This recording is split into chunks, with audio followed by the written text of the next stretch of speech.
let's go to a couple of retread hires. I guess we're learning, you can always go home, right? And one of these hires, we'll start with Rich Rodriguez of West Virginia. I don't know that there were a lot of people that thought this was ever going to be possible because it was an ugly departure. There were a lot of hurt feelings when Rich Rod went to Michigan. And here we are. It's 2025. Rich Rodriguez is the head coach of West Virginia. It's one of the funny things when people are like, then there's reports, he's being hired, and then everyone's like, hey, let me show you what it looks like, right? And they show a photo of when he was the head coach previously because that happened. I really like this hire for them as well because I just think, West Virginia is in an interesting place in the current climate too. Of you're in a league that now does not have Texas and Oklahoma, feels very wide open year in and year out. And Rich Rod's style of play and the way it's evolved over the course of his career, it works. I think it's going to work really well in the Big 12. It worked at Jacksonville State as they were, Right. bumping up to FBS. Like it's just, he's a good coach. And he did things. He won at Arizona, which Yep. is a hard place to play. Like he's had such an interesting coaching life that I think only bodes well for West Virginia. A couple of interesting hires. Zach Alley, who had worked with him at Jacksonville State, left Oklahoma to come to West Virginia. That was a big move and made people in Norman a little bit nervous because of what they need to do this year and the pressure on Brent Venables.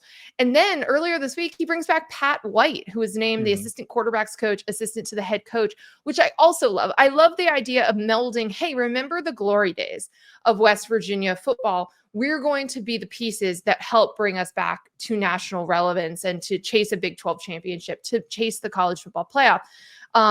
So again, it's kind of unexpected. I don't think anyone would have had this on their bingo card. Certainly not back in like 08, 09. Right. But here we are in 2025, Rich Rod back in Morgantown. No, I mean, this is one that I love for sure. And you mentioned like bringing back some of the glory days. I think that's important. You need people who can speak to that place when it was really good. I also think having former players around is a big benefit in recruiting because they can speak the lingo to the guys that they want to bring into the program, and they know what it takes from a player standpoint to be really successful there. The thing about Rich Rod that I think is really intriguing is if you ask some people, the only thing they'll talk about is how bad he was at Michigan. And then you ask other people and they're like, really good first time at West Virginia, to your point, really good at Arizona. And then Jacksonville State was like phenomenal. And I think he's a good ball coach. And so again, when you have the opportunity to bring somebody in, the familiarity certainly helps, but just to bring in a good football coach, I think it makes a ton of sense there.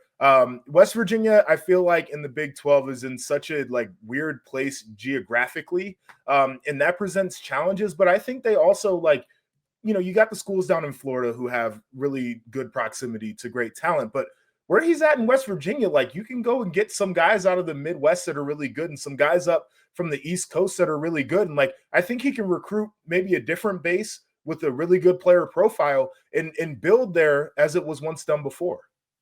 Yeah, and I think it can have a very similar identity the way it did before. I mean, obviously Rich Rod was at the forefront of the spread offense, which is why Michigan hired him. But it's evolved over the years. And he has stayed a step ahead of a lot of the defensive approaches to it. So I'm interested to see what that offense looks like. But like you said, the identity of the team, the way that the roster is overall, like where the guys are from, where it's made up from. And then again, how it competes and matches up against some of the other styles in the Big 12. So let's stay in the Big 12 with another school that brought back a coach to bring back the glory days, and that's UCF, bringing back Scott Frost.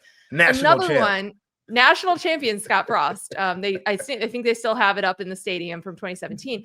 So Scott Frost has been out of coaching since he left Nebraska. I think was he like an analyst in the NFL with a little the Rams. bit? Yeah, I think with the Rams. like in the background. I think he somewhere. took a year off and then did that or whatever it was, but he's kind of out of sight, out of mind. Comes back, UCF again, another one where it's like, let's post a photo of what Scott Frost looks like in UCF gear. And he's back. Now it's a little bit different, right? Like he is now, like they were kind of one of the poster children for the expanded playoff.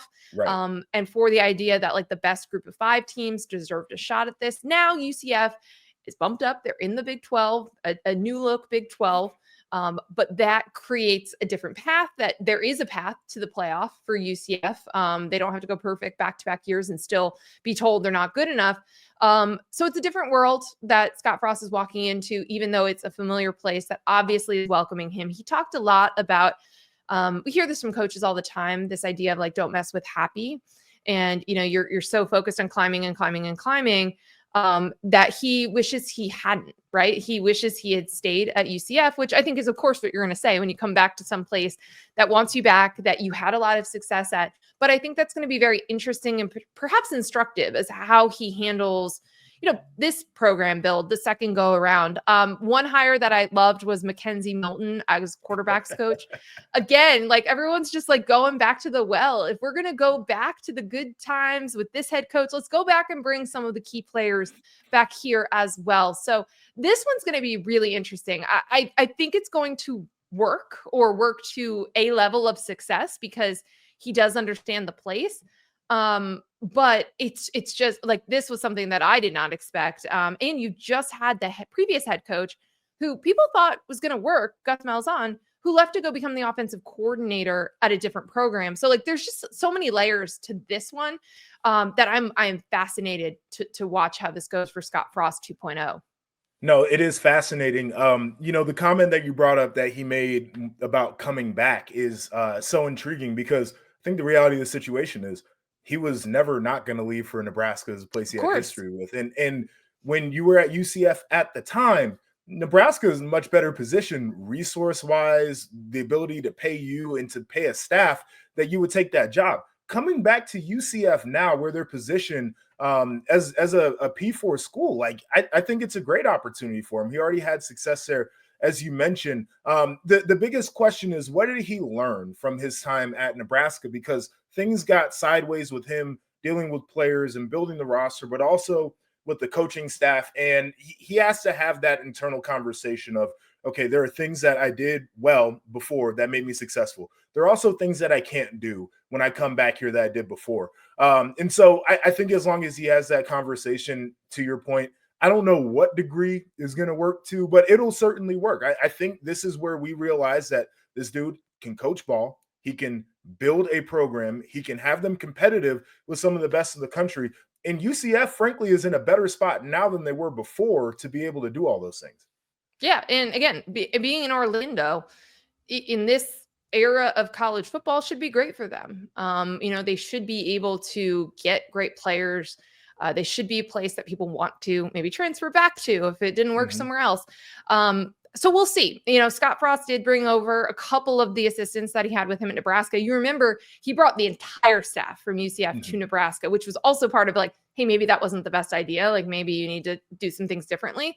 But there will be, obviously that familiarity on that staff with him, and then some newer pieces. Going to be very, very interesting to watch. The last Power 4 hire that we're going to hit on here is Wake Forest. Now, Wake Forest goes and hires Jake Dickert, who was a head coach at Washington State. He had been promoted internally. He was the DC and got the job after Nick Rolovich was let go. I like this hire a lot. I think Jake Dickert really seems like a very like a good football coach. He's got his players back. They're a very like kind of clear identity, tough team. But the bigger thing that I wanted to hit on with this hire was there were a lot of Wazoo fans very upset. Just like there were Oregon State fans upset when Jonathan Smith left for Michigan State.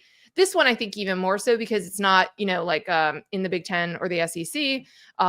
Wake Forest probably isn't the football team that you would say is like a perennial power in the ACC or anything like that.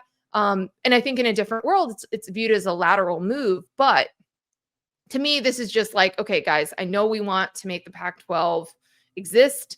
And you're keeping the name and you're trying to invest at a power level, but it's not, right? This is like a group of 5 conference and level. And that's why these coaches are leaving for other opportunities. But I like the fit at Wake Forest. I think that that's a tough place to be, and to coach. And we certainly heard from that for Dave Clawson, who was there for a long time.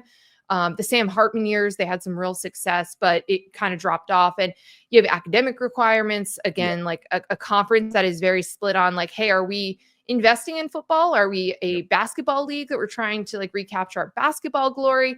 It's a very difficult spot to be in for Wake Forest, but I do think in a revenue share world, I think that helps with some of those schools that maybe can't NIL fundraise millions and millions every single year. But the school can certainly devote, X dollars to its football team. That will hopefully even the playing field a little bit. But I like the hire, and I just think it says something larger about kind of like the state of the new Pac-12.